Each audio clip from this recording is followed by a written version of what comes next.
तो क्या हाल है गाइस आप सबके। मैं दोबारा अपना व्लॉग लेके आ चुका हूँ यार। मुझे बहुत शर्म आती है यार व्लॉग शूट करने में, क्योंकि यार मैं नया नया बना हूँ ना, तो सब मजाक उठाते हैं थोड़ा थोड़ा। मैं वैसे मुँह जोर हूँ पक्का, मैं सबको चुप कर देता हूँ। तो यार अभी मेरे कुल 5 सब्सक्राइबर है यार, प्लीज़ सब्सक्राइब करो ताकि मैं दिखा सकूँ, मैं ना शर्माऊँ आगे किसी के सामने कि मेरे सब्सक्राइबर मुझे सपोर्ट कर रहे हैं। लाइक करा करो यार, व्यू भी बहुत कमा रहे हैं, शेयर कर दिया करो भाई प्लीज़।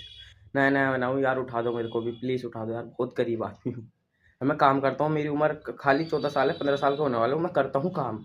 तो मैं मेरी दूसरी वीडियो जाके देखो, तो मैंने काम भी दिखाया है और आपको और भी काम दिखाऊंगा। इसमें भी दिखाऊं थोड़ा बहुत, ये देखो, ये पैकिंग का माल है, ये सब ये कटिंग है, ये मैं काम करता हूँ। अब यहाँ पे हम पैकिंग करेंगे और पिछली वीडियो में मैंने पैकिंग का भी प्रोसेस दिखाया है, पूरे नहीं दिखाया बारी बारी, वो भी दिखाऊंगा।